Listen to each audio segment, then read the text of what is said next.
자, 오늘 이야기의 주인공은요, 말 그대로 인생의 두 번째 기회를 얻어서 자기 목소리를 찾아 나선 한 남자입니다. 과연 어떤 사연일지 지금부터 한번 들어가 보시죠. 여러분은 어떠세요? 만약 인생을 다시 살 기회가 온다면요. 이게 그냥 상상 속의 질문 같잖아요. 그런데 파스칼 메르시오의 마지막 소설에 나오는 주인공한테는요, 이게 정말 현실이 되어버립니다. 이야기의 시작은 이렇습니다. 주인공 이름은 사이먼 레인랜드. 아주 성공한 출판업자예요. 그의 삶은 정말 안정적이고 모든 게 계획대로 돌아갔죠.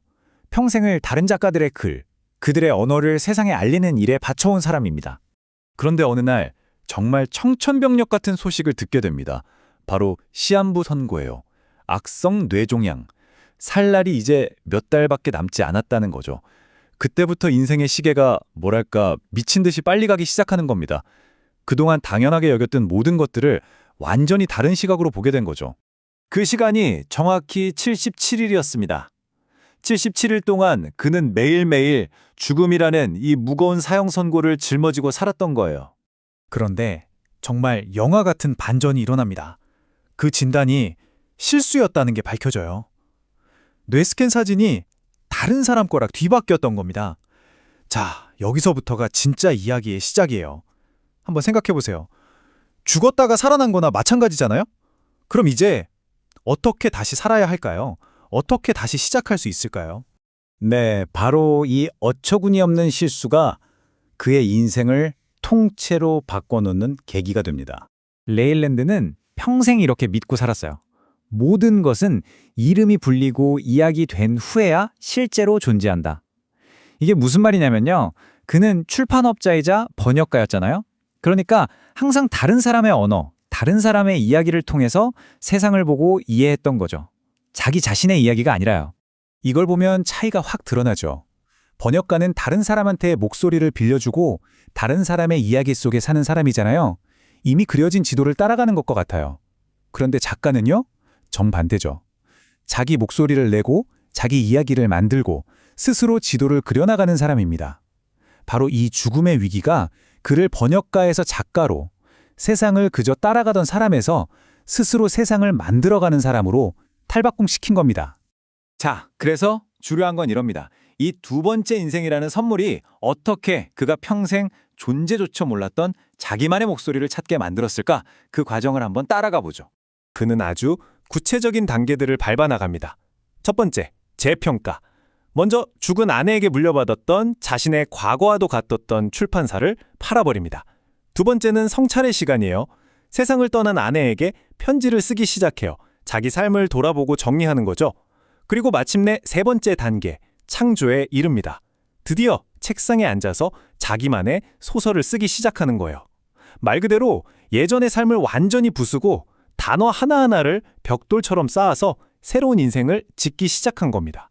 이 문장이 그의 변화를 정말 잘 보여줘요. 글로 쓴 생각은 다른 방식으로 존재하기 시작한다. 그냥 머릿속에 떠다니던 생각들이 글이 되는 순간 이전에는 없던 확실성을 갖게 된다는 거죠. 더 이상 남의 생각이 아니라 만질 수 있고 볼 수 있는 진짜 자기 자신의 것이 되는 겁니다. 엄청난 변화죠. 아니, 어떻게 언어와 정체성이라는 주제로 이렇게 깊이 있는 이야기를 만들어낼 수 있었을까요? 사실 이 이야기는요, 작가 자신의 삶과도 아주 밀접하게 연결되어 있습니다. 작가 이야기로 한번 넘어가 보죠. 네, 이 소설 뒤에는 아주 특별한 철학자가 숨어 있습니다. 사실 이 작가 굉장히 흥미로운 이중 생활을 했거든요. 파스칼 메르시어. 이건 사실 필명입니다. 본명은 페터 비에리. 이분은 스위스의 아주 저명한 철학자였어요. 그러니까 낮에는 대학에서 철학을 가르치는 교수님이었다가 밤에는 파스칼 메르시어라는 이름으로 소설을 쓴 거죠.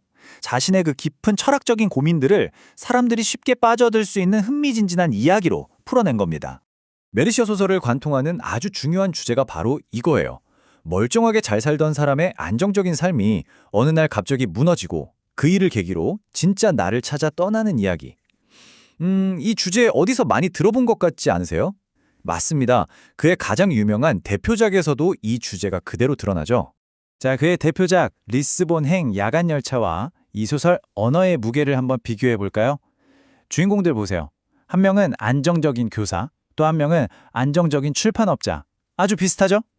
삶이 뒤흔들리는 계기도 그래요. 한쪽은 다리 위에서 우연히 만난 여인, 다른 한쪽은 어이없는 오진. 이걸 계기로 둘 다 예측 가능했던 삶을 버리고 엄청난 자기 발견의 여정을 떠나게 됩니다. 정말 놀랍도록 닮아있죠. 그리고 이 이야기는 결국 작가 자신의 삶이 남긴 유산, 그 마지막 장으로 이어집니다. 내 언어의 무게는 파스칼 메르시아의 정말 안타깝게도 마지막 소설이 되었습니다. 그래서 이 소설은 마치 그가 평생을 바쳐 탐구했던 주제들에 대한 마지막 유언이자 강력한 선언처럼 느껴지기도 합니다. 그의 작가로서의 삶을 보면요. 2004년에 리스본행 야간 열차가 전 세계적인 신드롬을 일으켰죠. 그리고 무려 16년이 흐른 2020년에 이 소설 언어의 무게가 나옵니다. 그리고 3년 뒤인 2023년 작가 페터 비에리는 79세의 나이로 세상을 떠나죠. 결국 그의 문학 세계는 삶과 정체성에 대한 이 두 개의 거대한 기둥으로 세워져 있다고 볼 수 있겠습니다. 그래서 메르시아의 작품들은 우리한테 정답은 이거야! 라고 말해주지 않아요. 대신에 너는 어떻게 살고 있니? 하고 우리 삶에 대한 아주 근본적인 질문들을 툭 던져놓죠. 결국 그가 우리에게 남긴 가장 큰 유산은 바로 이 질문 그 자체일지도 모릅니다. 그래서 마지막으로 이 질문을 여러분께 던져드리고 싶습니다. 여러분이 매일 쓰고 있는 그 말들, 그 언어는 과연 어떤 무게를 갖고 있나요? 그건 혹시 다른 사람에게서 빌려온 말인가요? 아니면 온전히 당신 자신만의 목소리인가요?